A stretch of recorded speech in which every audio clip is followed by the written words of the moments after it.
fly a plane. You make homemade ice cream. I do. You make homemade apple pies. I do. You are an incredible golfer. Yep. You, there's something else that you said, oh yeah, you make something that I forget what it is that you do. Like furniture? Yeah, is it furniture? I made some furniture. Wow, how's the cure for cancer coming? I'm working on it. Okay. Yeah.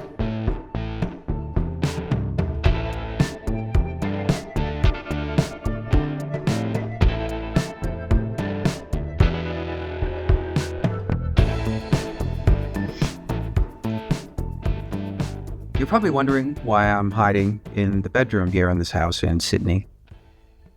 Well,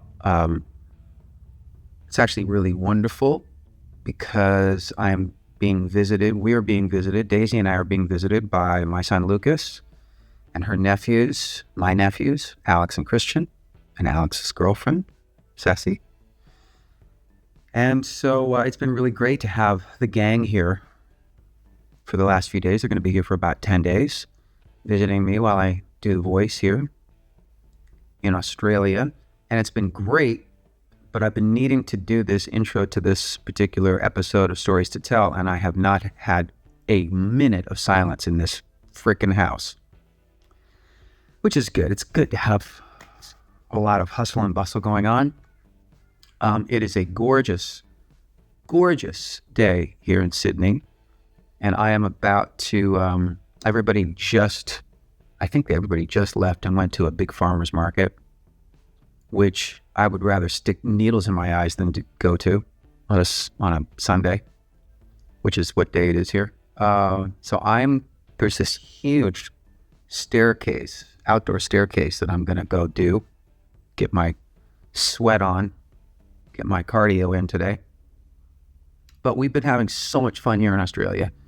We've already found our favorite spots to go have drinks and food. It's quite noisy where we are. You're going to hear birds and helicopters and tourists, but man, do we love it here in Australia. It's just so beautiful, perfect time of year. And I am having more fun than I could have possibly imagined I would have doing the voice so far. Just working with these wonderful people. The crew is incredible. My fellow coaches, Melanie C., Sporty Spice, Ronan Keating, and Kate Miller-Heike, we're having a blast together. A lot of laughs.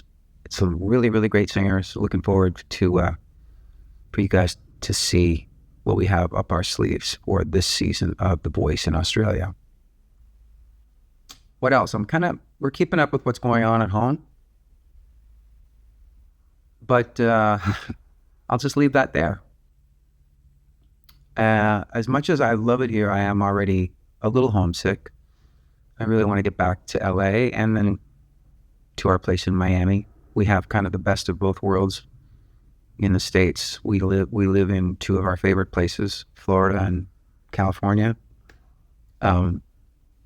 Anyway, it's been an incredible few weeks here in Australia, and we still have another 3 or 4 to go. But in the meantime, I am bringing you episode after episode each week of Stories to Tell. I can't thank you guys enough for the incredible support and response. I want to remind you to subscribe, to leave comments.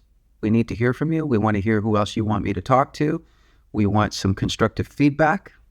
I don't really consider Stories to Tell really an interview show. I think it's more of just me sitting and trading stories and hanging out with someone.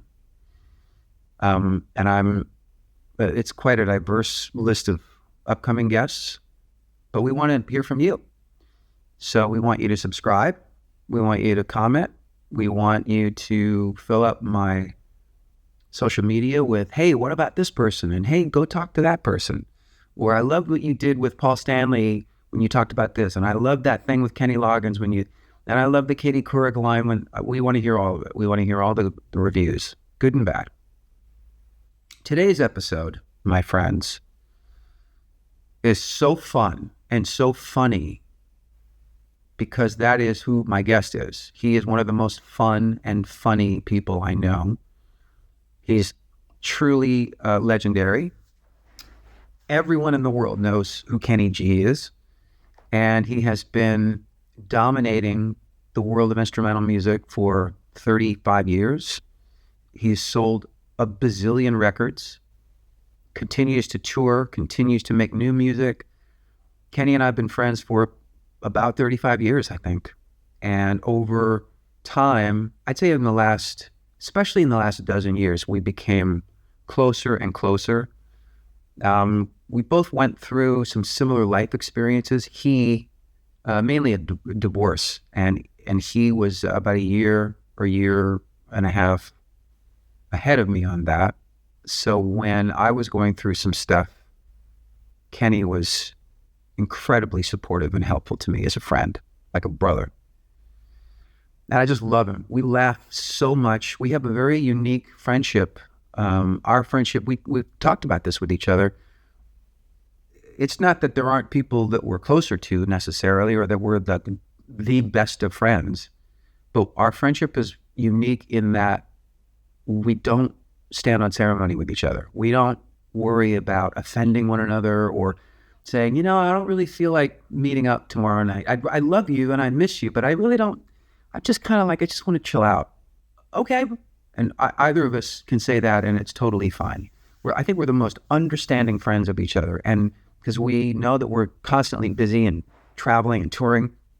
So when we have time to just chill out, we crave it. Doesn't mean we don't miss each other and want to hang out. Sometimes we actually get on the phone and talk. Remember those days? Kenny G, I think, is like the only friend I have where I'll just get on the phone and we'll talk. It's a very even, reciprocal friendship. He's terribly bright on so many subjects, but he's just so fun. I just love him. And I think that this episode will enlighten people about Kenny G in a way that they never knew existed. He is hilarious, thoughtful, sarcastic, irreverent, and one of my favorite people. So I hope you guys love this episode as much as I did making it with him. My buddy, Mr. Kenny G, right here on Stories to Tell.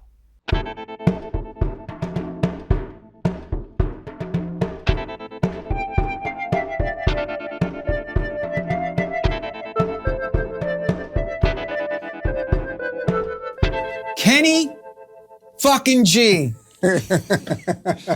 Cheers, bro. Cheers, bro. Thank you for being here. Thank you.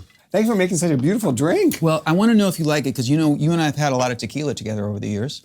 I do like it. I told it's you. Very good. And with the orange, I'm so proud of you. You were brave enough to go, I'll try the orange. I like it with lime, but... Yeah, that takes a lot of bravery to do that. I think so. But isn't that delicious? It is delicious. Mi familia. Do you have a stake in it? No, but maybe I do now. No.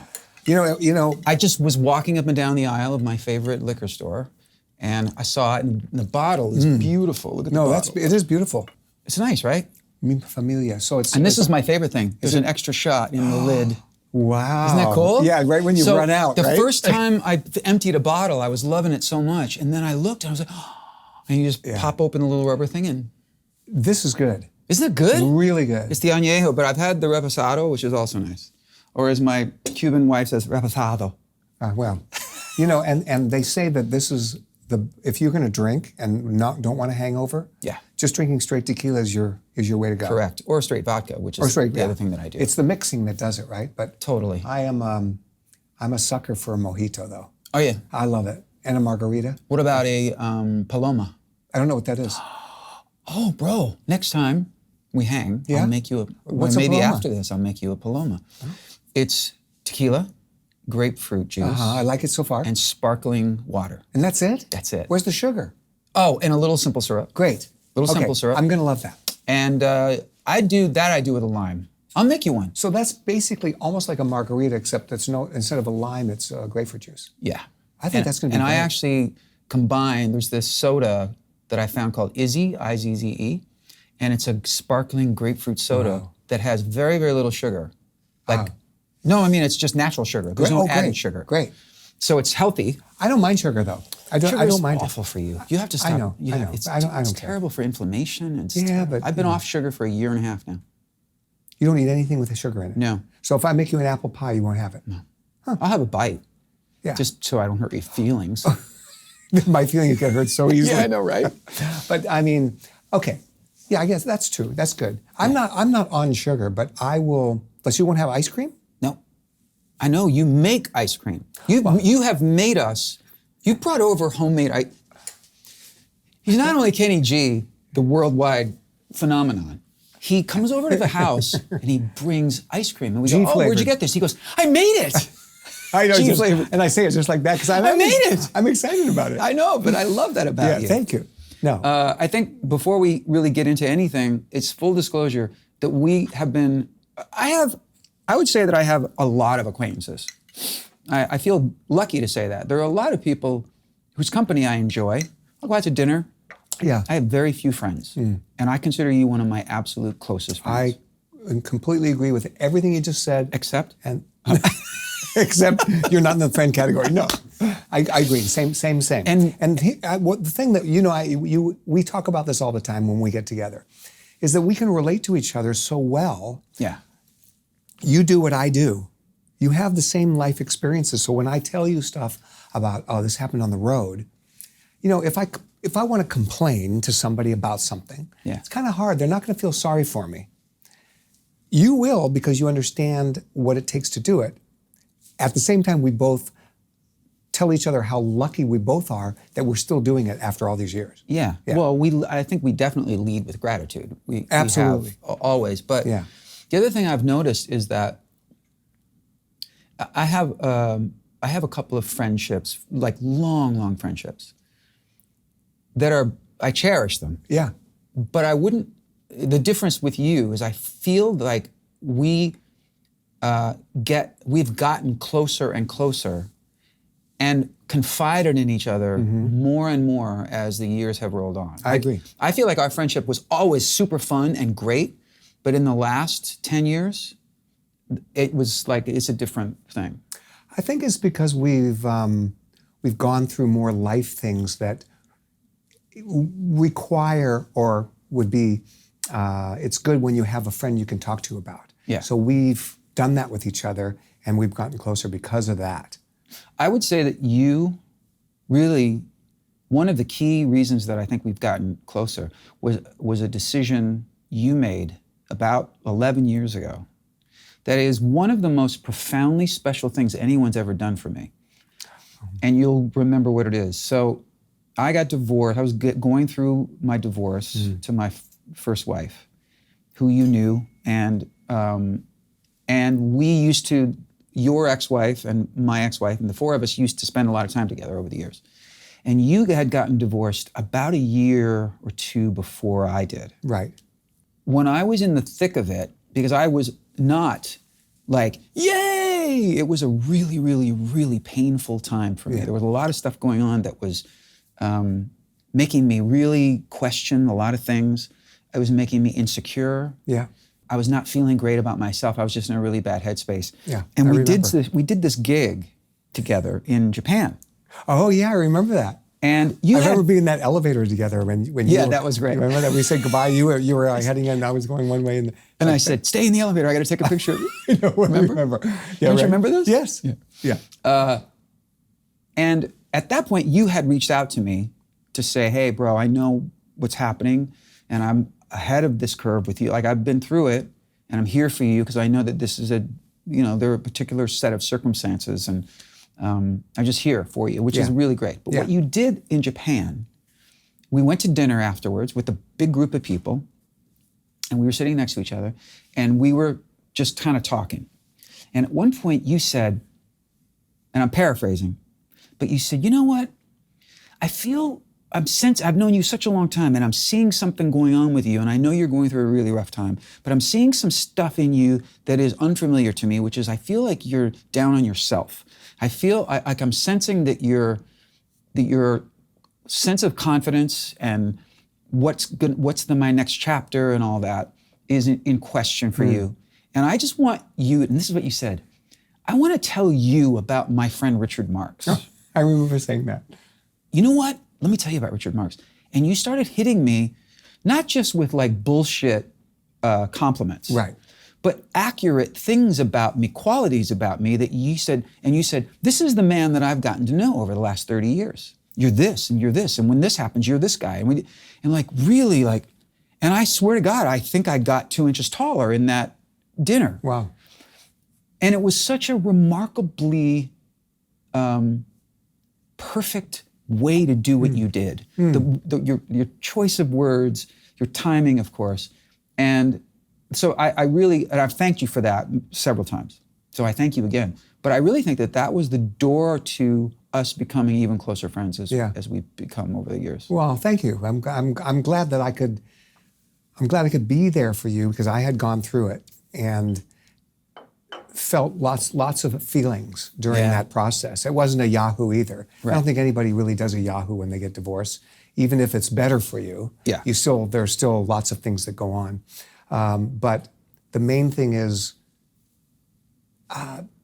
being kind to yourself. Yeah, and I wasn't doing that. No, you were kind of beating yourself up. I was. And I think, and then post that we were talking about, and I said to you one night, I said, what's going on? I'm just sitting around. I said, because you were kind of down on yourself, I said, here's what you do.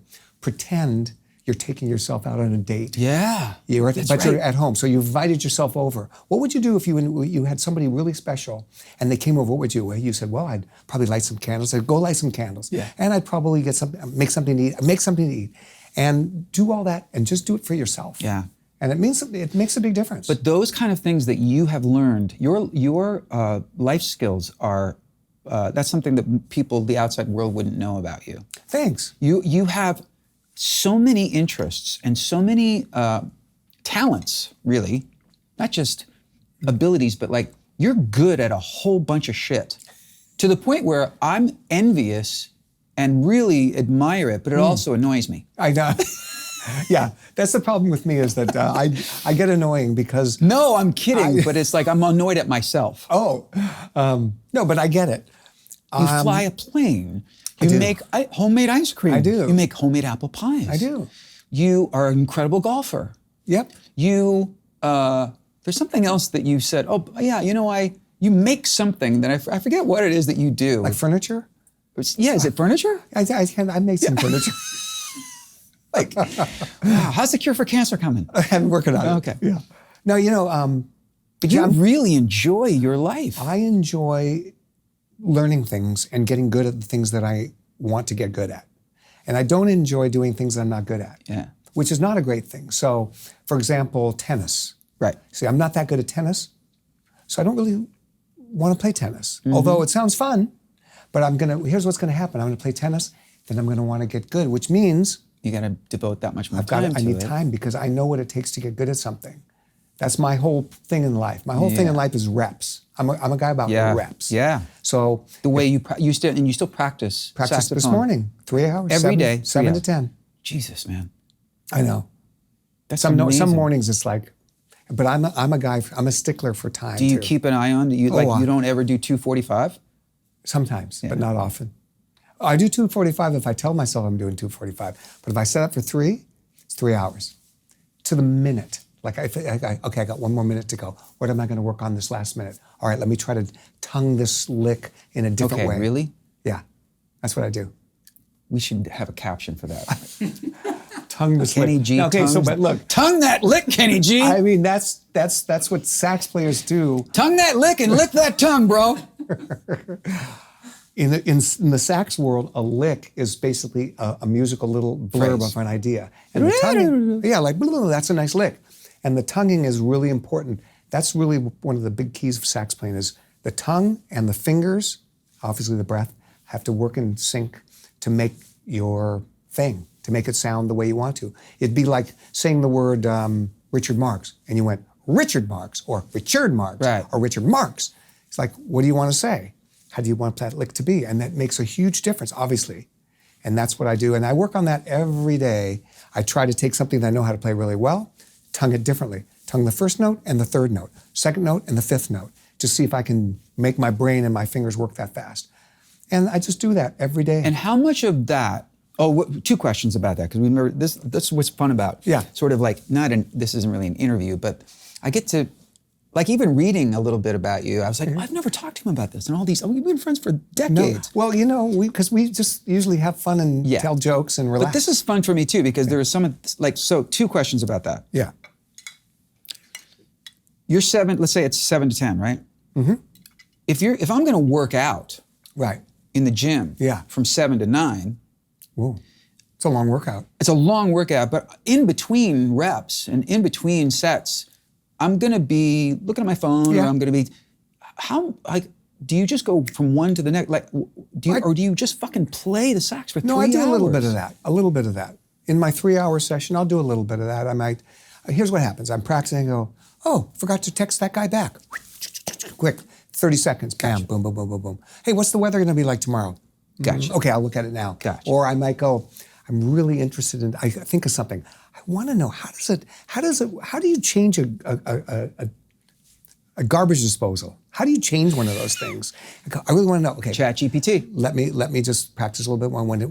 When the clock hits exactly 9:45, I'm going to give myself 2 minutes to look up on the internet. But you're very regimented about it. I am in that way. But that doesn't. I mean, I'm not really a stiff guy. But when it comes to that stuff, because I just want it to be my thing day in and day out, because it will pay off. You don't get stiff when you're tonguing the lick?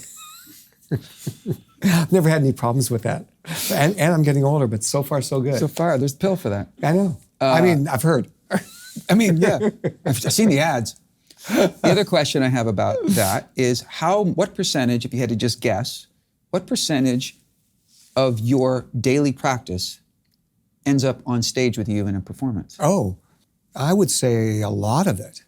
Because during my shows, I'm going to play my songs, but I do improv stuff, which is scales and stuff like that. Mm-hmm. Sounds boring, but the way I do it over all these years seems to translate to the audience. Play like solo or with the band? No, like a solo, like a cappella solo. Stuff, right? And it's my chance. Like a drum solo. Like a drum solo. It's proficiency. It's proficiency. I'm basically showing off my chops. Mm-hmm.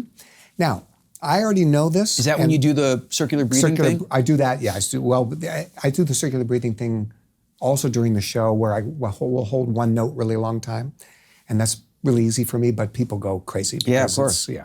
But when I'm circular breathing all those licks, I know it's going over the head of everybody. I already know that. And I know people are just kind of looking at it like, I didn't come for this, or it's either, wow. Play Songbird for fuck's sake. Come on already. And then sometimes when we're playing like the jazz clubs, I'll do that and I'll hear them, I'm wailing on my sax and the guy's just trying to talk over me so he can get his order into the waitress. Oh, wow. And the guy, I'm thinking, bro. Yeah, you're missing the good shit. You're missing some stuff that took me like 50 years to practice. I don't care though. Yeah. But it's for me. And that's what I do. So for me, when I'm doing all those practicing, it's for that solo. And I try, it's like, can I do it tonight? Can I make that lick work tonight? Do you ever fuck it up? Yeah. You do? Yeah. In my brain. Mm-hmm. Most people would know, unless I'm going for the big high note and it doesn't happen. And that happens like once a year. Once a year I'll go, da da da, and then the guys in the band will look like, well, that wasn't expected. And I go, And is there a consistent reason why when that happens, that it always happens? Is it the reed? It's the reed. It's always only the reed. It's never you. No. But it's me, like, what's the word? Like I'm massaging the reed with my lips and tongue. Yeah, yeah. But it's like the way, like if I know the reed is susceptible to not hitting the higher notes that I want, I have to do certain things to make it work. Right. And I can do those things. Right. And sometimes I'm thinking, I got it. It wasn't there. But that's very rare. Very rare. And when it happens, I feel shitty. Yeah. And I hate it. And then all I can do is look forward to the next day when I get up and practice and go, okay, let's figure out why that happened. I'm going to eliminate this. Yeah. But it happens every now and then. Your it could be once every 2 years. Your dedication, not just to your craft, but to everything that you take on. It's annoying. No, it's not. It's admirable. I wish I were more like you. Really? Yeah. Do you really? Because I'm a lazy piece of shit. Yeah, but see, I look at you. Here's what I look at you, and I think, okay. So I'm gonna look at the camera for a minute. So this is what it's like to be a friend of Richard Marx. Hey, bro, how's it going? Text back. I'm in St. Bart's. Oh. What are you doing there? Daisy and I just rented a ship, and we're getting catered tequila flavored chicken wings, or no, not chicken wings, veggie burgers or whatever. And then we're just going to go sit and get a tan, and then we're going to go in the hot tub. I'm practicing. Hey, bro, good. Hey, I'll send you a picture. I'm making a tabletop. And then he sends me a picture, with his shirt off. He's all ripped next to the pool like this. and it's like, I haven't taken a vacation. I like if I go to St. Bart's, I need to go there because I'm playing a gig. He does it. That's what I. But you also hate me. I don't hate you. No, but I go, why? And there's you actually did say to me recently, you said, bro, yeah, I want to do I've more been of that. thinking about, I've been watching you do your thing, like the way you're living your life. Yeah. And I feel like there's a percentage that I need to emulate. You said that to me. Yeah, no, when we had dinner at the place the other, and that's true. And I think about that a lot, especially when I get your texts about where you're going and stuff. So, So where are you and Daisy going? Right. Oh, believe me. If you were okay with it, and Daisy was okay with it. God, that's funny. By the way, before I forget, I think I told you this, but if I didn't, I want to tell you. Circling back to 2 minutes ago. What's that? I have a moment in my show when I do a song that was a hit for me in the 90s called Now and Forever. Oh. This ballad. And the end of the bridge, it goes to this really nice surprise minor chord, and it's a falsetto note. And on the record, it's, if I'd only known you were there all this time, right? And you're wishing I was there. No. No, of course you're not. So now, over the last couple of years, I've taken to I tell the band, just stop. Oh. And I hold the note for a long time. Great. All this time. And I hold it. And they love it, right? And the crowd, and I keep holding it. And now I've even taken to while I'm holding the note, I go like this. Oh. And when I finish, before the band comes back in, the audience goes crazy. Great. And a couple of shows ago, I did it, and I held the note extra long. Wow. And nailed it. Like the tone was so airy and breathy. And then I went, before I started singing, I said, take that, Kenny G. Great. And everybody cracked up. Great, that's great. Because it's so funny that you are, as famous as you are for your music, everybody thinks of you that way. Yeah, He's the guy that Kenny G can blow all night. That's right. He can hold that never note gets tired. forever, and he never gets tired. Yeah. Well, in 1997, did we have cell phones in 97? Like I don't flip think phones, we did. maybe. Flip phones.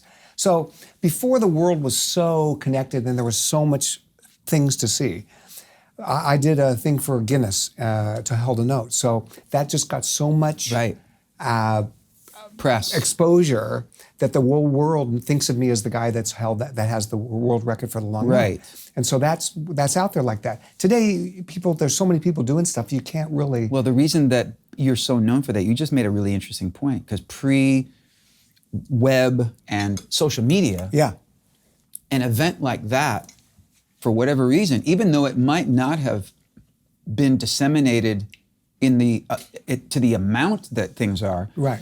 it was like eventful in a way that people talked about it for a while, because it wasn't like next. Right. It wasn't just scrolling. No. Like you could do that today and set a new world record, and people would go like, "Oh my God, he broke his record," and then immediately flip to the next thing, and they've forgotten it. That's right. Yeah. There's the advantages of the connected world.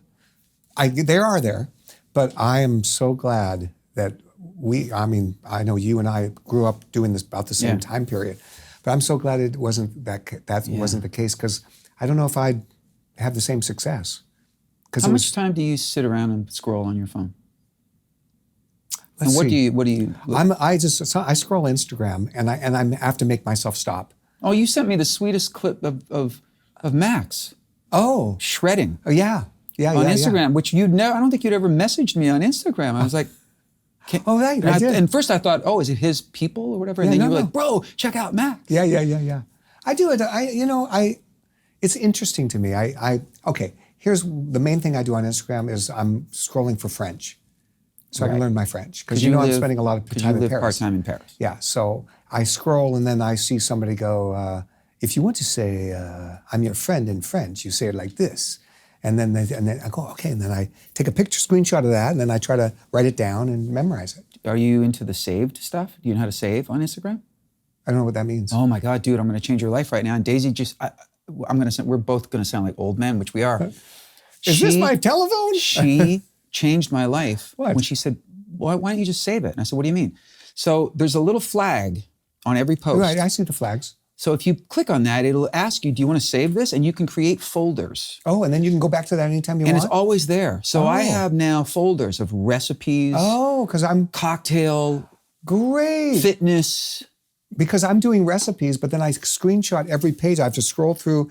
You take the chicken and you put it in the oven, and there's fun. You just and put then it there. Scroll. Yeah, I can do that. Yeah. That's much better. And you can create your French Yes. hacks, French Great. shortcuts. Great. And you get them all there. Great. That helps me a lot. Yeah. So that's what I do on Instagram. What about you? What do you do on? Do you? Yeah, I scroll probably a little longer What than are you looking for? Is it just kind of mindless entertainment sometimes? I'm hardly ever really zeroed in on any one thing. Yeah. I believe that social media has made me kind of ADD in a way that I never was before. Yeah. I found that since I've gotten into Instagram and YouTube videos, especially, and flipping through stuff, that my attention span is not quite what it used to be. Yeah. And I'm going to blame it on that because Yeah. it makes sense. That It's said, addictive. there are a lot of things that I enjoy about it, but one of my favorite things to do, and I try to do it a few times a year, is to really take a complete break from it. Great. Yeah. No computers. It's not easy, is it? No devices. It's not easy. It's impossible for Daisy. Impossible. Oh. She's like, fuck you. You can do whatever you want. I'm taking my phone. And Yeah. she loves it. Yeah. But I found that I think part of it is also, and maybe this is true for you too, the time that we spent in our lives coming up with new ideas for music, Yeah. coming up with ideas for our albums, that was such a huge part of our brain function. And the amount of information on that hard drive, it took up a lot because I was constantly working on new songs. And not just for me, Right. constantly trying to work on songs for other people, Yeah, producing right. other people. And the reward for that was phenomenal. I loved doing it and I felt rewarded for it. Right. Now there's really no reward for it. And it's Oh. made me want to do it less and less and less. Why is there no reward for it anymore? Because there's no money in it anymore. Oh, And if I'm going to invest time and money, it also costs a lot of money to make new records. That's and, true. That is true. You know, like studio time hasn't gotten cheaper. Yeah, but we have our own studios now, so we don't know. have to pay. But yeah, And I think that what I've done is I still write, but my focus on what's the next project and without that, I now sort of I have time to fill. oh, I see what you mean. And it's just so convenient. Right. But I find myself sometimes just even at breakfast, having a coffee with Daisy, and it's right there, and I'll just go we're talking. Wow. And she does the same thing. And sometimes Oh, I we'll don't bust like each that. other and go, Yeah. baby, weren't we just talking about something? And she'll go, oh my God, you're right. Or she'll bust me and I'll go, I'm so sorry. It's a habit. Yeah. Yeah, I don't do that.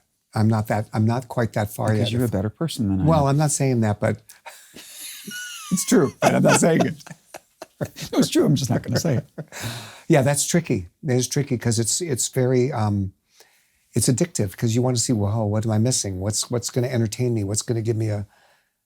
But no. When I finish scrolling, I rarely feel better about things. I really don't feel better In fact, sometimes I feel worse. because you see people doing stuff and sometimes you think, I should be doing more, and then I think, Oh, the FOMO. yeah, I think that sometimes, but then I get away from it really quickly. Okay, that's just remember. Like what? Give me an example. Like me when I'm in St. like Bart? Richard Marx in St. Bart's. No. Let's see. I don't know, somebody that's. I am now walking the fjords of Norway, Yeah. and this is a great vacation. I should be taking more vacations like that. Wait a minute.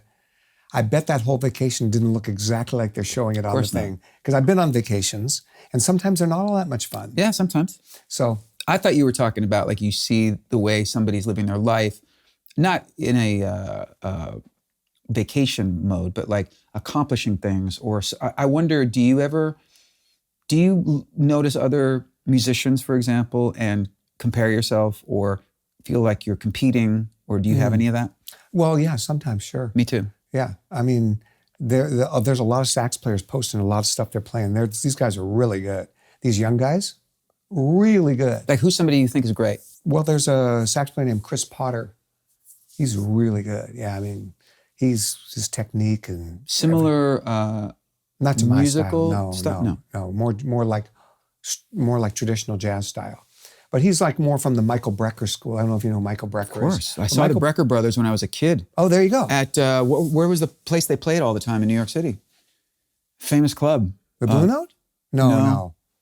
Michael's Pub, maybe? Or no, that's Village Woody. Vanguard. God, where was it? My parents took me to see the Brecker brothers when I was a kid. Yeah, there. And I was like not into that music and I was blown away. Yeah. Blown away. Randy and Michael. Michael. Yeah, Randy's a trumpet player. He's still alive. Michael Yeah, passed away a while ago. Yeah. But Michael Brecker, he's basically set the bar for the way that most of the young tenor sax players want to play. They're all trying to copy Michael Brecker. And a lot of them are playing Brecker better than Brecker ever played Brecker. Yeah. You know? Yeah. Just like how the alto players play David Sanborn better than the David Sanborn. Right. But the thing is, they're technically really great. So I will watch them and go, how are you doing that? And then, of course, I'll record it onto another thing and I'll listen to the notes. I might write some notes down. I might check it out just to see. And I'll see if any of it works for me, any if it works for what I want to do. Right. And I might take a couple of notes or a couple of licks and turn them into something else. And that's kind of what I do with that. But I'm not feeling like I'm competing, but I like seeing that there's Do they sort of keep you on your toes a little bit? I guess so. But then I could get to the point where I wanted to play like them. Right. And that's one thing I think has been the reason that I'm who I am, is because I've always lived in a vacuum. I don't know how you've done your thing, but for me, I just practiced in my living room when I was a kid, and I didn't listen to much records because we didn't really listen to records at my house. And I just figured out how to play the sax on my own. And so I have a sound of my own. These guys all sound like they're trying to be Different Michael people. Brecker. Yeah, I'm not like that. No. I don't think I sound like anybody else. No, I don't think you particularly. do either. I think there's similarities between me and maybe, raspy Rod Stewart and Brian Adams, which are singers I love. Yeah. But when you write your songs, for example, let's say you hear a great song that Rod Stewart did or whoever, do you go, I'm going to write songs like that? Yeah. Or you do that? Oh, yeah. Okay, see, I don't do that. I've been inspired by so many Oh, that's things. great. But you can still do it and still keep your own. Yeah, I just make it my own, but they say that professionals borrow and amateurs steal. Oh, yeah. That makes sense. Everybody I know, even the people who I've gotten to know or spent time with who I think are more innovative than others, will all go, oh, no, I just ripped that off from an old James Brown record. Wow. You know what I mean?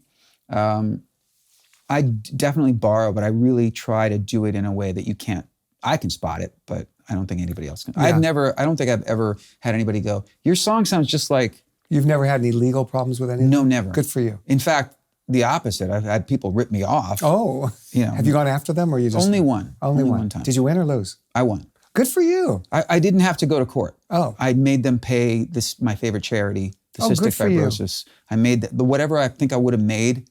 I said, rather than going through that and embarrass you, just write a check for this amount to the Cystic Fibrosis Foundation and we're done. And they did. That's really great. Well, actually, this is an interesting story. I was on the phone with this guy who was a part of a country act and they totally ripped my song off. And he even admitted it to me in the conversation. He was like, man, I know we should have changed it, whatever. So I said, this is all you have to do. Very nice of you. Yeah. And we hung up. And then my attorney gets a call saying, so he said that you both agreed that there was no harm, no foul. And I said, really? He goes, I said, so he's saying that he didn't say that he ripped me off and that he's going to take care of this? And he goes, no. And I said, play him the tape. You recorded the conversation? I recorded the conversation. Good for you. So then they wrote the check, which just shows that not only did they steal a song, but they're scumbags. That's awful. But the charity made them that really nice chunk of change. Good for you. Yeah. I got sued once for my song called Forever in Love. Oh, yeah. And here's why. Big song for you. A guy wrote a song called Forever in Love. Okay, but that's bullshit. And he sent the cassette to Arista Records at 6 West 57th Street. Just a cassette. Yeah. To nobody. Any similarity in the song at Okay, all? so finally, so he's suing me because I ripped off his song, Forever in Love. It's like, I've never heard this guy, so finally it comes out that there was a cassette that he sent. They finally figure out where the cassette is. Well, who knows where it ended up?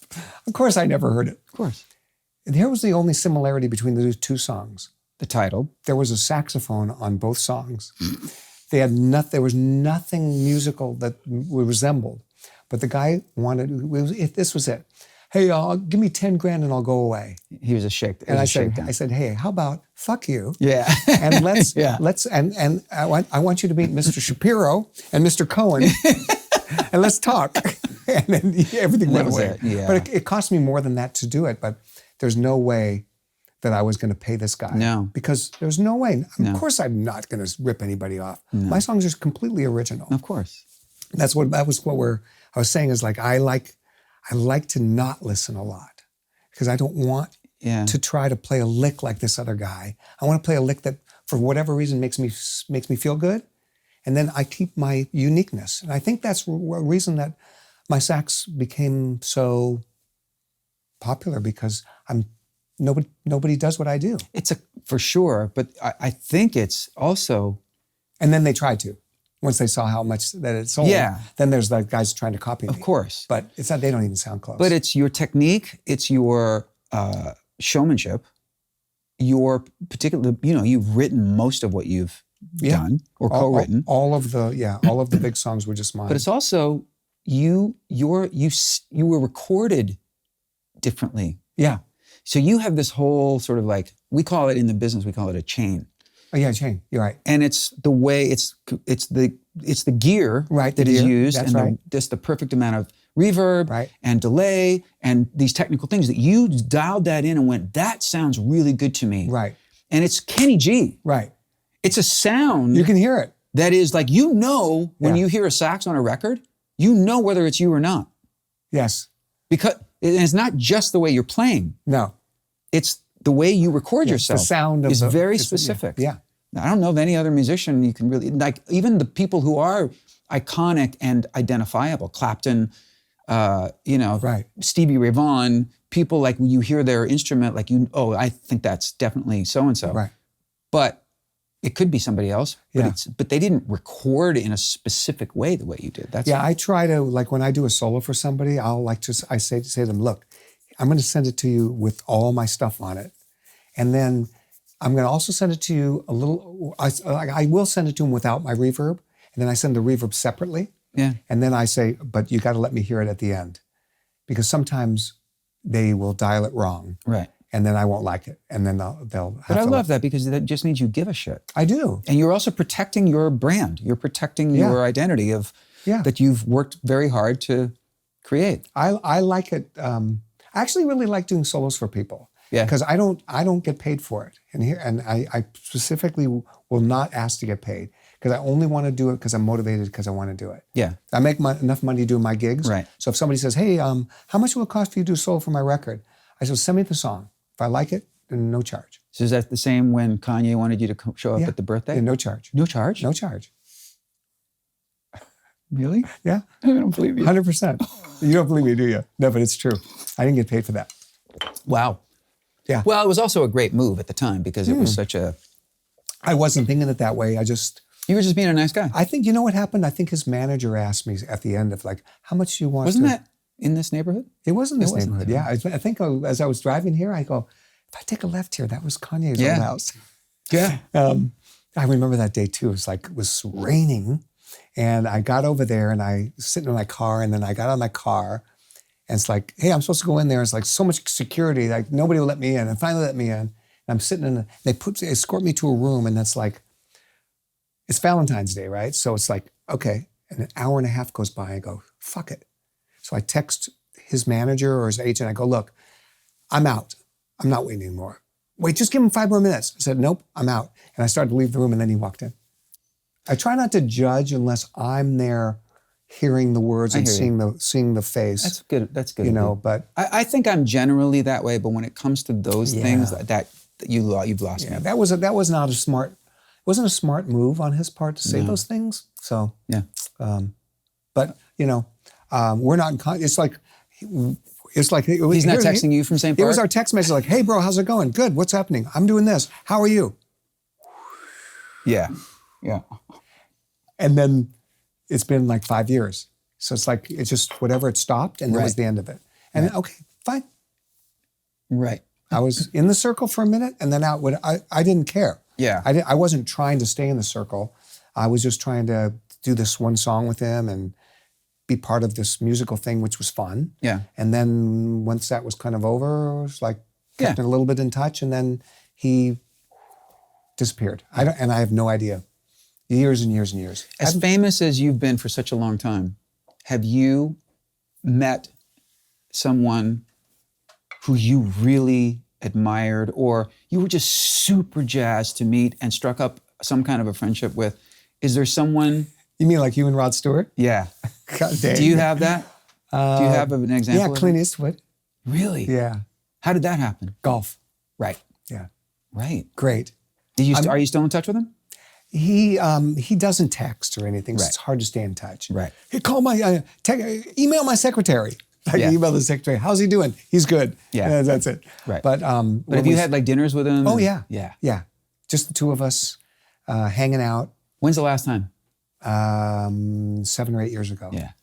Because he's probably a little frail now, right? I think so. I haven't Isn't seen he like him. 95 or 96? 94. I haven't seen him in years.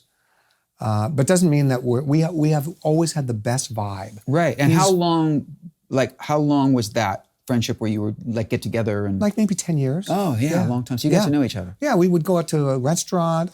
Well, so what happened is I would play this golf tournament up in Pebble Beach. Right. That Pebble Beach tournament. Yeah. And so I'd go up there, and when I'm up there, we kind of found each other, and then liked each other, and then. And he really loves music. He loves music. He loves jazz. He loves jazz. He doesn't really love my kind of jazz, but I think after respects watching me you. play enough, he respects me enough. Have you ever sat and played while he played piano? Yeah. Really? Yeah. Just the two of you? No. So like for a thing. For a thing. Yeah. He got on there. He's great. He's funny and he's smart and he's soft-spoken, obviously, really soft-spoken. But he gets it and he's funny. You would love him because the kind of jokes you and I tell each other, he loves this kind of jokes. Yeah. And he's very funny, easy to be around. And I always think I'm kind of proud that he's, decided that I'm worthy of spending some time just the two of us. But were you, leading up to that, were you a huge Clint Eastwood fan? Absolutely. Yeah. I was. But I mean, it's not like I thought of him all the time. It's just that, oh, wow, that's Clint Eastwood. Right. It's fun. Like it's fun. There's also, I think that there's something about what we're discussing that puts me back in touch with my youth. It puts me back in touch because with you get excited about being what you're a doing. little boy. Yeah. It's Like one of the only things that does. Like with Rod, when you hang out with Rod Stewart? Yeah. Yeah. And see that, again, when you're friends with Richard Marx, he'll text you, hey, hanging out with my friend Rod.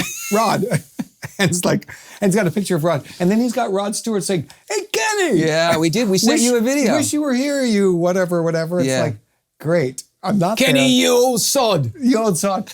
And it's like, wow, that's really cool. That sounds so fun. Yeah. Well, I mean, otherwise it would just be so like kind of obnoxious for me to be like, but I texted you, I remember that because you came up in conversation. He brought you up in conversation. Wonder because why. there was a Starbucks cup or something on the table. And he said, fucking Kenny G, she sure stepped in it in a good way, didn't he? I was like, what do you mean? He goes, the Starbucks cup. Man, fuck. He goes, he's never has to play that fucking horn ever again. You know? But he's so funny about it. And I said, Kenny That is very really funny. good friends, really good friend. He goes, really? He goes, I've met him. He's a nice guy. Yeah. So then we sent you that. I have a picture with Rod Stewart from some, I don't know, one of these. Look at it. There's no, he sent me, that's his whiskey. He's got this whiskey. It's called Wolfies? Wolfies. Why is it called Wolfies? It's just the name that they came up with. Hey, that's great. Wow. And I just had dinner with him a couple of weeks ago, and I sat in with him he asked me to get on stage with him. I sang with him on stage for the first time. Where? At the Mountain Winery in Saratoga. I know the Mountain Winery. I played the night before. Yeah? And I stayed over because I saw played the Mountain Winery? Yeah. And so That's I a great saw that gig, he was isn't going to it? be playing there the next night. So I texted him and I said, I'm off for a couple of days after my show. Should I stay? He goes, yeah, stay over. We'll hang out. We'll have dinner. Love that. So I did. And I went to the show. I've been to the show so many times. Was the weather beautiful that night? Beautiful. Oh. Absolutely gorgeous. It's magical when you get the right weather. Both for my show and for his. Fantastic. And I was just going to hang out. And I didn't know the band. In fact, his guitar player, Don, was in my band. Yeah. So I'm become sort of part of the family with Rod, right? So I go and I'm backstage with the guys and he hugs me when he sees me and he like, and we were texting all day, like, see you at 7, like, we're like pals. So I get there and he goes, just warming up, sit with the band, I'll come back in a minute. He warms up? Oh yeah. Like a vocal warm-up? Methodically. Okay, what is a vocal warm-up? I don't do them, I've never done them. But he does scales. Lucky. I've never done them. My friend Matt Scannell is so annoyed by me because when we have done shows together, he's in the dressing room like doing all these warm-ups and stuff. You never have to warm up? And I'm like with the tequila going, is it time? And you don't have to practice? No. Oh my gosh. All those hours. No. So what have you done with my 50,000 hours? But let me tell you, hang on. So let me finish the Rod story. So I'm sorry. I'm sitting with his band and he does his 10 minutes of warm-ups, whatever. And he comes back into the room. This is like 10 minutes before showtime. And he says, all right, Dickie, we're getting you up tonight. What you want to sing? And I went, what do you mean? He goes, he's got the set list. He goes, what do you? And I said, really? He says, do you want to? And I said, yes. Great. And he goes, what song? And I said, pick one. He said, what do you mean? I said, dude, I know every song you've ever done. Wow. So you pick it and I'll do it. That's super cool. So one of the guys in the band said, oh, we should do Stay With Me, the Old Faces song. And he went, nah, it's only fourth song in. It's got to be a moment, man. Yeah, it's like got to be late in the show. It's got to be a little later on the show. So It has to be. third to last song in the whole show was Some Guys Have All the Luck. Oh, wow. And he went, you want to do that? I said, yeah. And he brought me out and it was, there's a video of it, but I mean, I'm just like standing there and he's got his arm around me and the audience is going crazy. Wow. And we're saying, some guys have, and he's dressed like fucking Rod Stewart. I know And he, like, they say, don't meet your heroes. And I always say, well, the people who said that never met Rod Stewart. That's true. Or Clint Eastwood. Yeah. It's so great when they're what you want them to be. Yeah, lucky. But I really do think it keeps me young in that way. Yeah. I fucking fanboy that guy. Yeah. Like, I think he might get a restraining order soon. Oh my gosh. Yeah, you're very lucky. Yeah. I'll tell you another big celebrity that's great is Michael Douglas. You ever I met know Michael this. Douglas? This I know from you. Yeah, we've talked about this. Again, it's through golf. It's through golf, but and he's a what an heck of a incredible great guy. career. Just a great guy. Interesting. Yeah. And all the different things he's done in his career. Yeah. It's funny. There's no musicians that I get to hang out with. Because I don't think there's really any heroes. I mean, it would be John Coltrane or it would be Miles Davis. Right.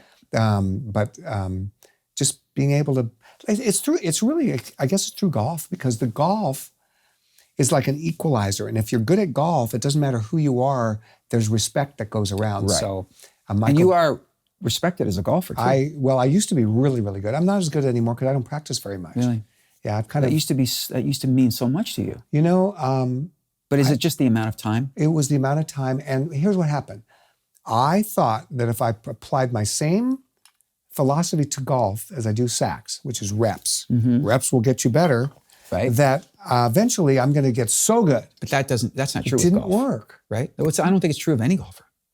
It's not true in golf. I think golf is one of those things. And so, thank you. You're welcome. And so I now don't have the passion for golf as much because I don't. Because your ego can't take it? Well, no, it's just that I'm no, seriously. Is it that you it's feel not like ego. It's not an ego thing at all. It's the.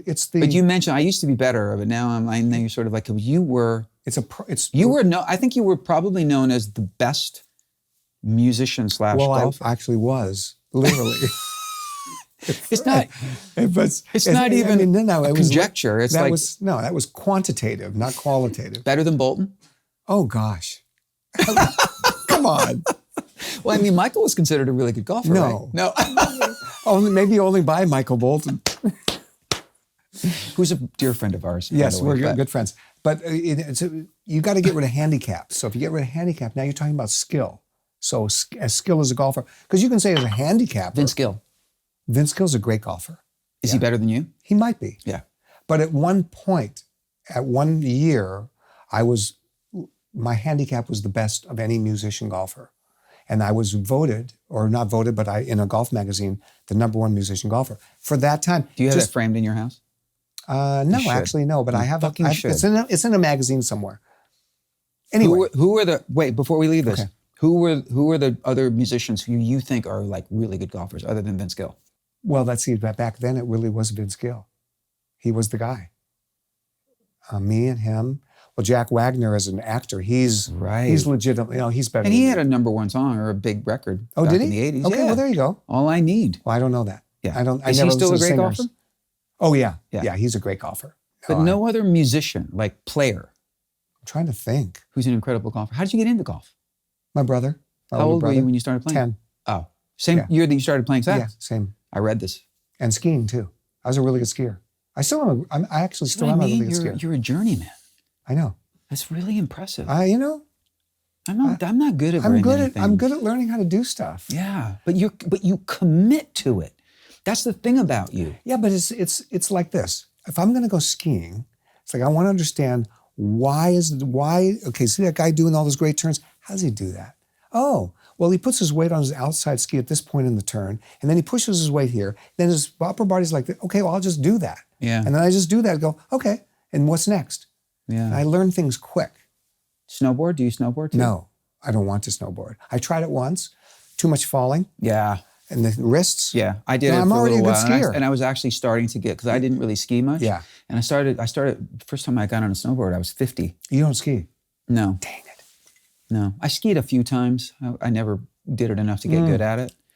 But then the snowboarding thing, I kind of I think I could be kind of good at this. And then I had a fall that almost really fucked up my wrist, and I was like, it's not worth it. No, it's not worth it. It's not worth it. Skiing, I was on the ski team at the University of Washington. Damn. Yeah. But I wasn't that good at racing. That's the problem. I'm a really good skier. I could look great and do all my great, but the racing, I just couldn't do it. It was the edge control on hard, icy snow. You had to really get those edges in, and I only weighed I think 110 pounds. Like when I was now you weigh 112. I weigh 130. I weigh 132. Jesus. I weighed myself this morning. And you know what I weighed yesterday? 132. And you know what I weighed 40 years ago? 132. 132. Yeah. And You I'm- never fluctuate a pound? Hardly ever. That's I weigh crazy. myself every day. It's like, I'm pretty consistent too. Yeah.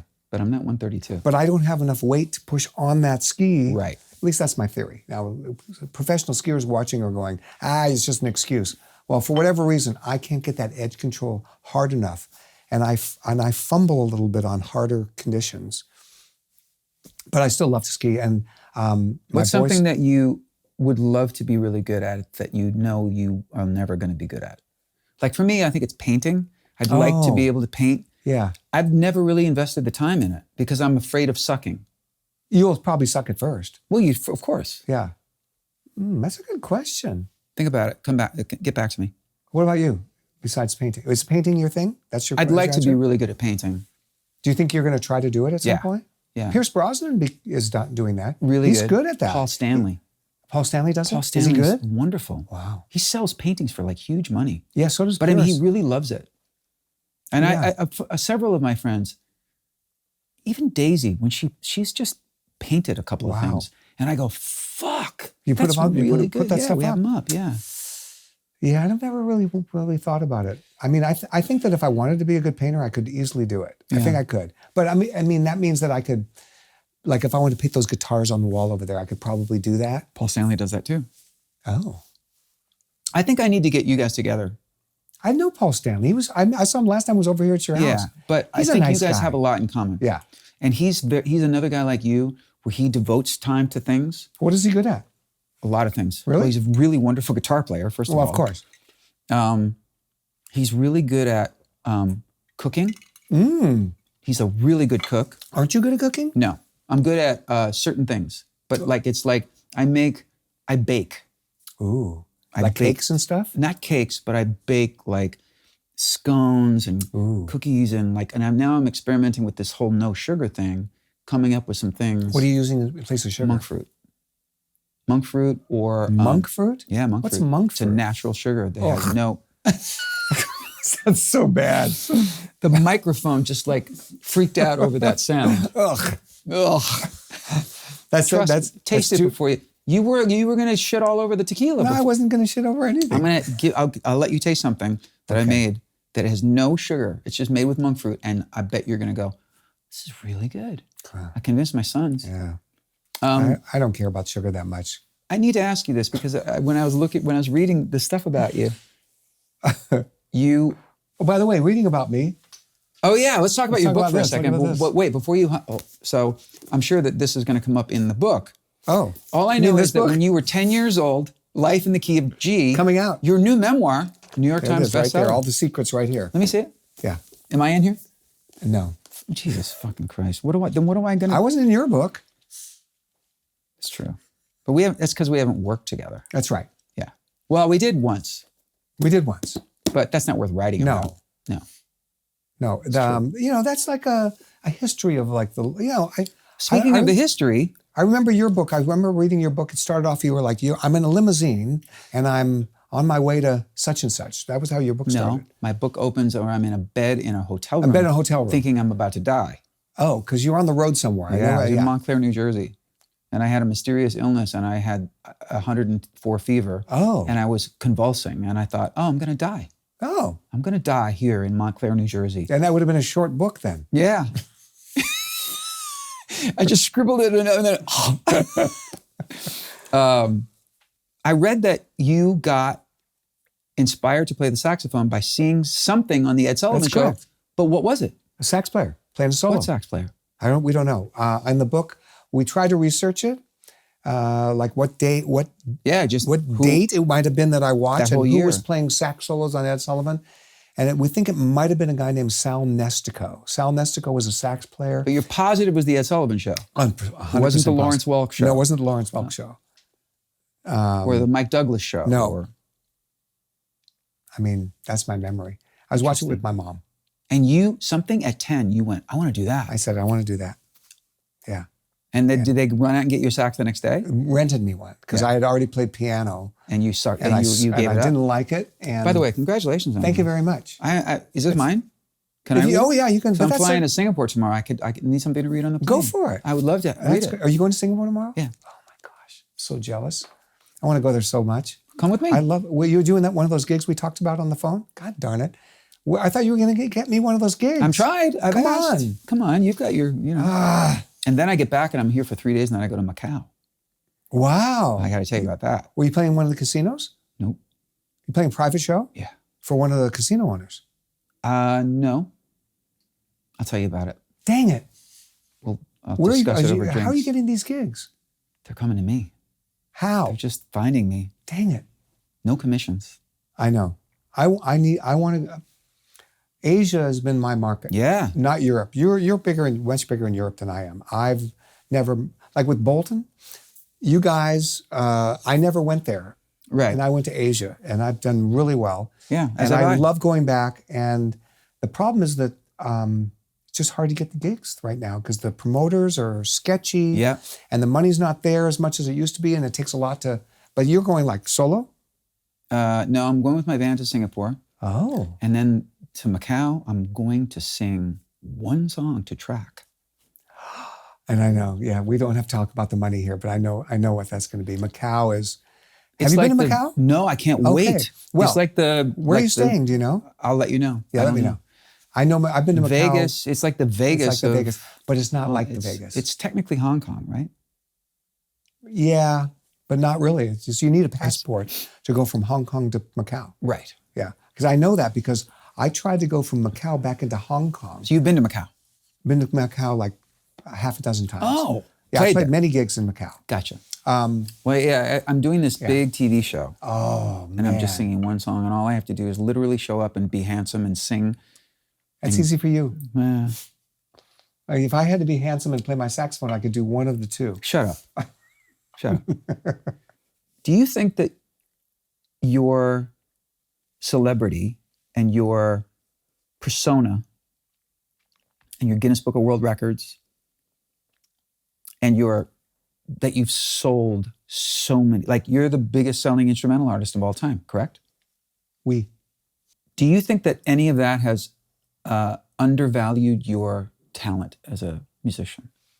In whose eyes? In the public's eyes? Oh, not at all. No. Maybe in the few jazz critics' eyes, maybe, because, anytime something gets commercial, Right. and commercial just means it sells a lot. But that doesn't fuck with you. No. You don't think, I feel like people don't understand what a badass musician, because you are a phenomenal Thank you. musician.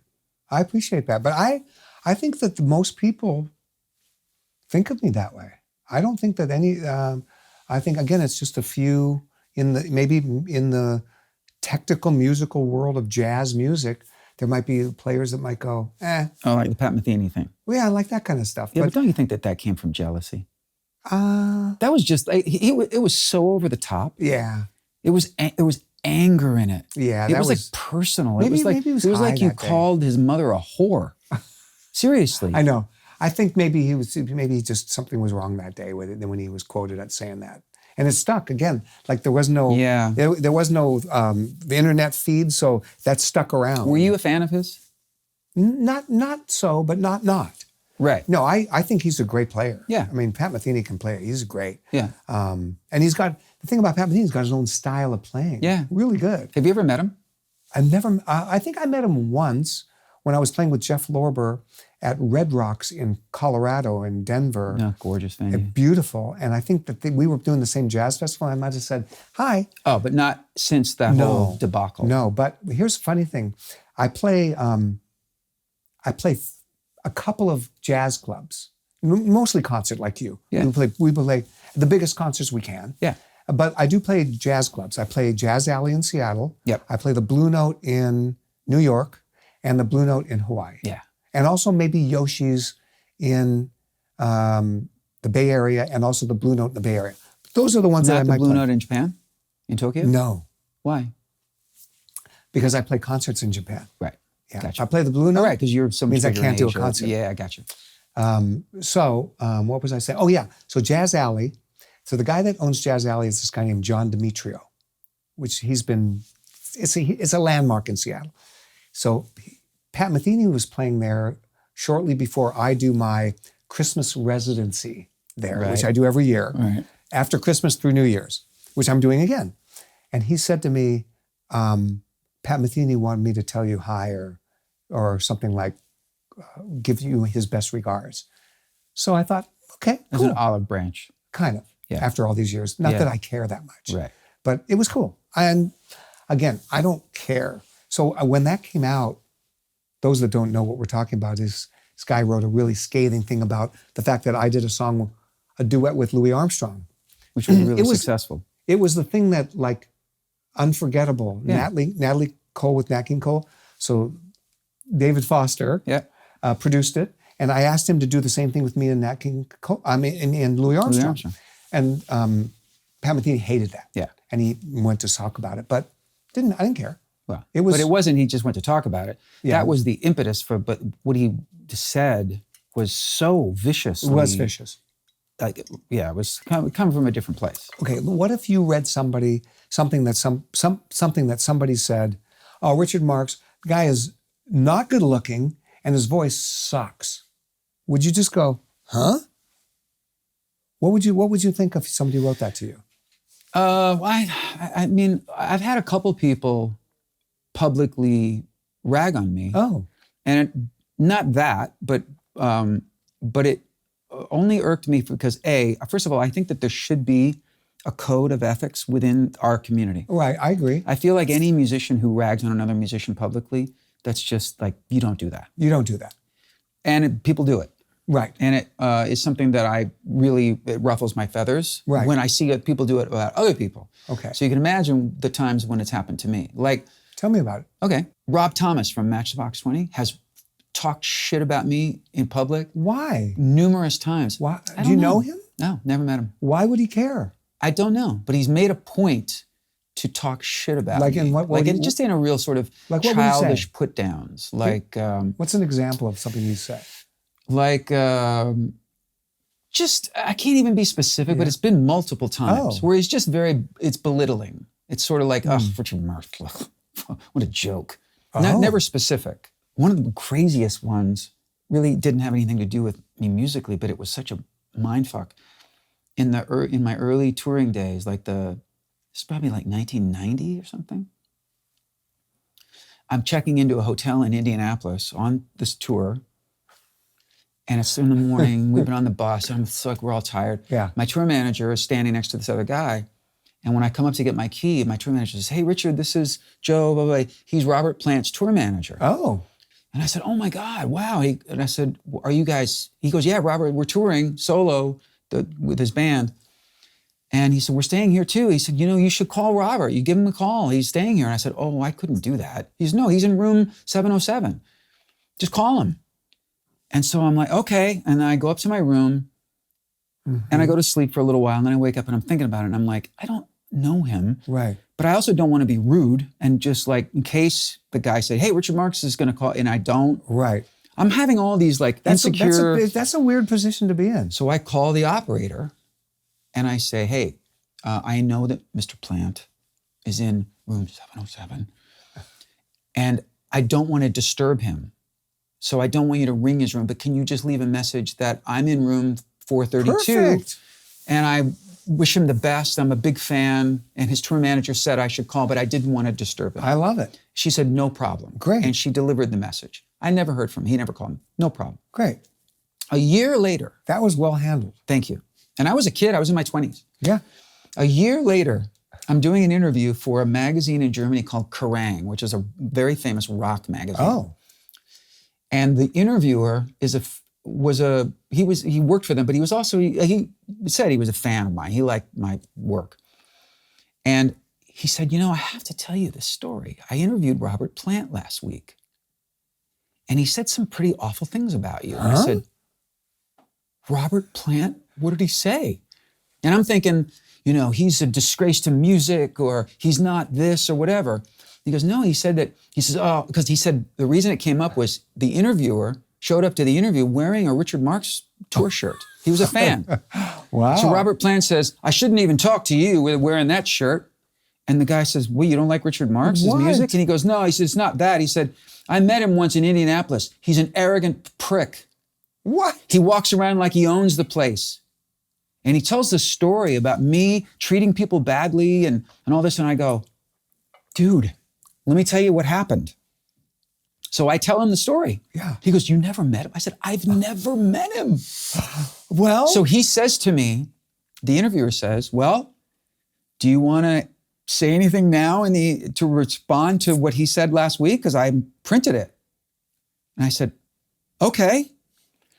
2 things. One, on the record, let me go on record. I've never met Robert Plant.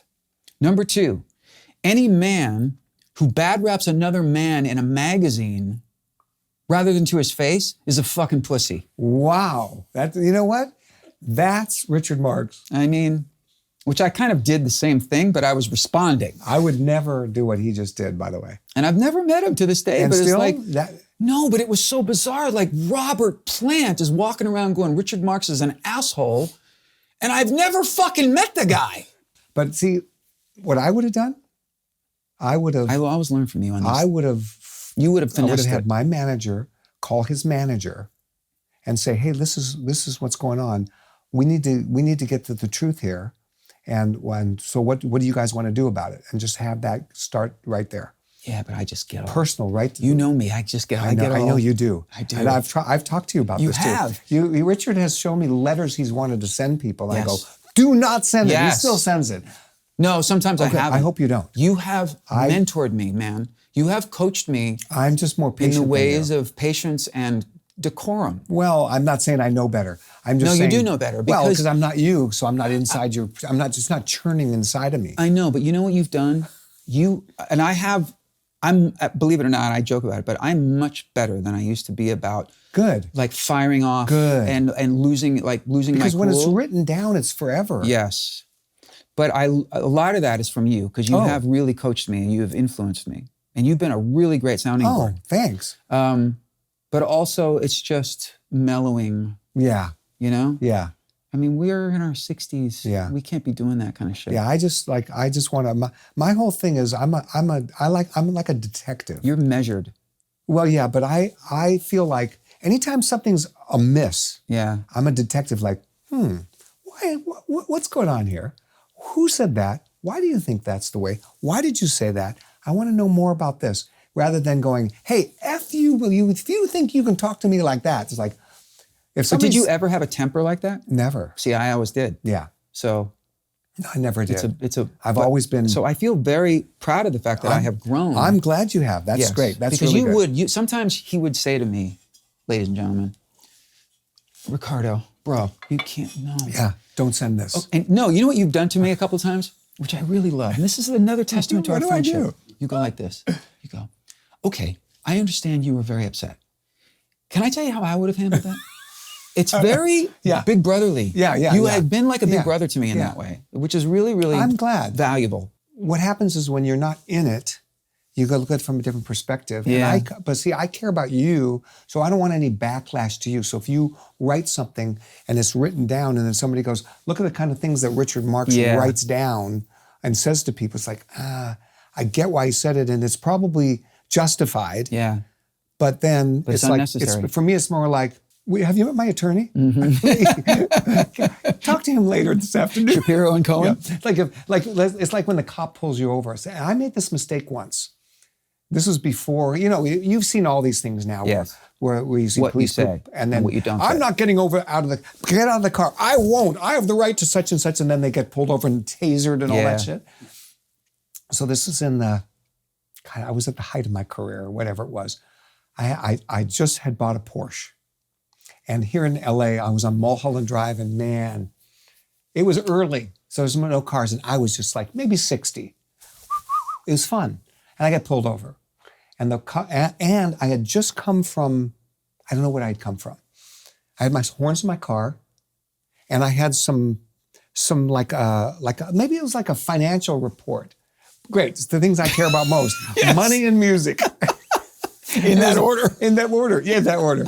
So the financial was sitting on the passenger seat. Mm-hmm. So the motorcycle cop pulls up and goes, license, registration. And now, like people say, I don't have to give it. So of course, we just do. I'm sitting there waiting, goes, what's that on your thing there? I go, I don't know, some paperwork. Let me see it. And I say, well, I don't think you need to see my those papers. Let me see those papers. And I go, no, because I didn't want him to see how much money I had in the bank or whatever it was. No, I don't want to show you those papers. Out of the car. I get out of the car. I'm handcuffed. No way. I go, never told me I this. said, what are you doing? He goes, there's a warrant out for your arrest. I said, what? Yeah, there's a warrant out for your arrest. I said, get out of here. And then I said, hey, by the way, have you ever heard of Kenny G? Did he say there was a warrant? So he had a bad intel or something? I don't know. Clearly. I don't know. And I said, by the way, Unless Pat Metheny you ever heard of filed Kenny a G? And complaint. because I never would say, I would never try to pull my own name out. Right. I said, bro, look, he goes, I'm Kenny G. He goes, too late.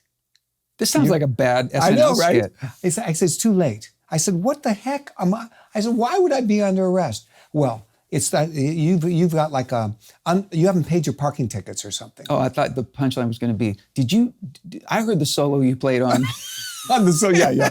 No, it's like, okay, if I had outstanding parking tickets, it's because they probably flew off my car windshield from the wind. I would never not pay. Okay, so this is all So he hauls you bullshit. downtown? So no, he's the motorcycle cop. So now I'm standing on the side. And people are going by going, Kenny and G's getting hey, Kenny arrested. G! I go, hey, and I go, hey, bro, listen, we don't need to do this. He goes, too late. Too late. Too late. I said, okay, if you want to see the papers, I'm happy. You can see the papers. This is a waste of time. Too late. Finally, the police officers come in the car, and I'm thinking, oh, finally, okay. Hey, officer, listen, I think there's been a mistake. This guy, so they take my head, they push me in the back of the car. I go, really? Wow. And I said, do you guys know? Yeah, we know who you are. And then the guy goes, and one of the police officers says, sometimes we fish and we catch a big one. First of all, am I a big one? Really?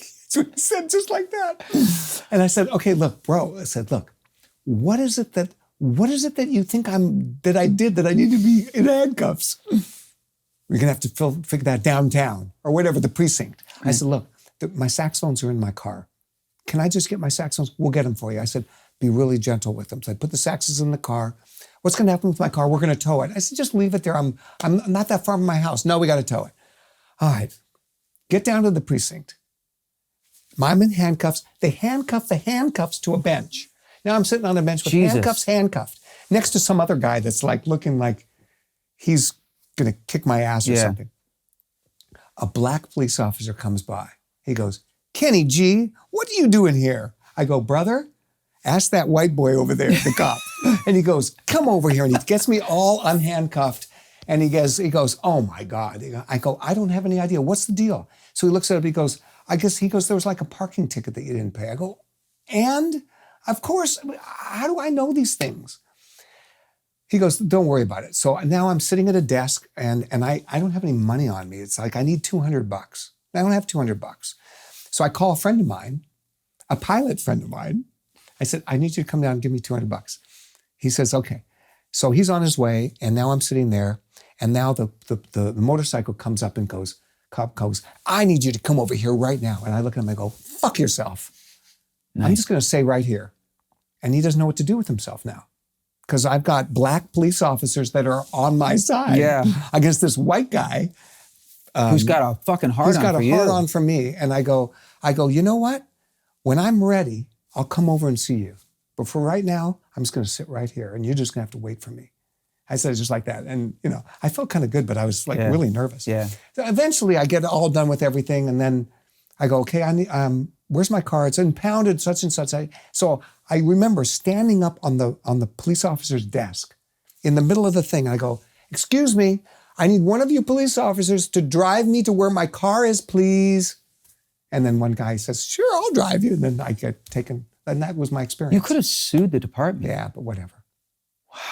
That's my little story about. That's crazy. About like. For one parking ticket you didn't pay. Yeah, but look, I'm still alive to talk about it. I know, because... And you see today where guys you just didn't do get that pulled thing. over for driving while black.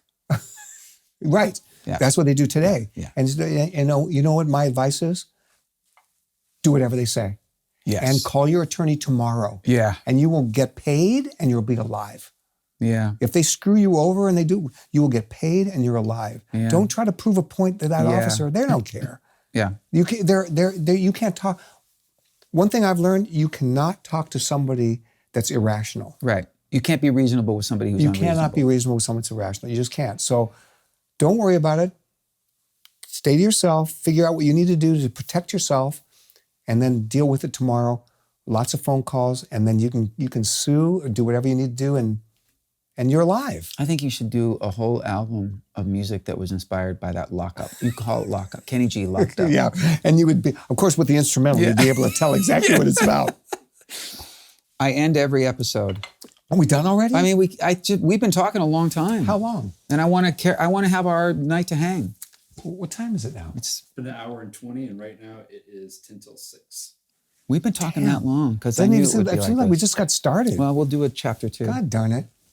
I had more questions for you. I do this really cool thing where I give my guest a piece of vinyl. Oh. I don't know if you're into vinyl, but I'm into vinyl. And I chose this for you. You probably have it, but if you don't have it, I know that you need to have this. Wow. This is an original I don't 1960. Wow, that's awesome, This is bro. And this is like the first time that he kind of ventured into world music. Wow. So I want you to have this. Thank you so much. The best thing about this, Yeah. This was my father's. This is my Seriously? dad's record collection. Oh my gosh. Miles Davis. Thank Sketches you. of Spain. You know, this is going to go in my studio. Yeah. It will be displayed. Good. I'm thinking that you should sign it to me. Really? Yeah. Wouldn't if that you be would? defacing it? I don't know. I'm not sure. Let's think about Think about it over another tequila. Or maybe you write me a note and I I'll do how that. you got I'll do your, that. Because you might ultimately, even in a couple of years, then you might want to sell that on eBay. You never know. And if I sign it, it's going to go. This is beautiful. And you know what I have in my studio? I have a Stan Getz collection signed by his son. Yeah. It says on behalf of the Getz family. Nice. which is really, really sweet. You know. But I love that you mentioned Miles in this chat earlier. Oh, I did. Yeah. I almost looked at you. Yeah.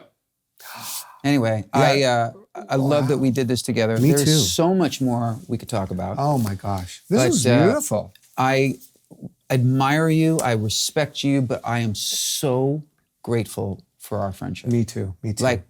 Like you have no idea. Same here. I just wish that we could spend more time together. Yeah, we talk about that. We do. But the thing is, I will say this, and I feel a little bad about it. I think you make more of an effort to get together with me than I do to you. And it's not because I don't want to.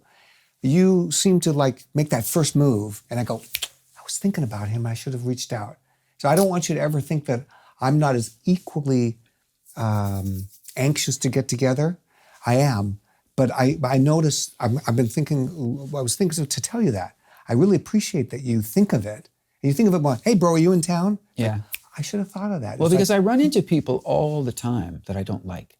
But You? I never get to see. I know, yes, right. And also, you got to factor in that 3 hours of every day, you're in your fucking room playing the saxophone. It's in the morning though, so it's not a big deal. No, I'm probably, we won't debate who's more diligent about it, but my diligence is only because I really value the time that we spend Thanks. together. Yeah, me too. I always get inspired when I leave you. I'll get inspired to do things that I'm thinking that I want to get more Like into. take Daisy to St. Bart. Like taking somebody to St. Bart's and doing more of those kind of things. And then now that I hear about these gigs that you're like, I think you've had like a resurgence of more gigs. Yeah. Like I look at that and go, all right. And I tell my team, let's go. Come on, we got to get some more gigs going. Because it's a mindset. Yeah. And I will say that one of the many things that we have in common that's new is that we've really sort of, maybe a little bit more than you so far, but this act of taking control of our careers, Right. less people, Right. less agents, less less just, it's more work. It's more, we have to devote more attention to it. But there's sort of this ownership of our I like that. careers that I'm experiencing now more than ever that I'm really loving. I think that's the way to go. I think I can return some of the advice favors, Right. and I will tonight. Yeah, yeah. And I do get that from you when you tell me, bro, you should, is your agent doing this? Yeah. Is your blah, blah, blah? I have some thoughts. Yeah, and I have some appreciate when ideas you for tell me that. Cheers, buddy. Cheers, bro. Love you. Love you.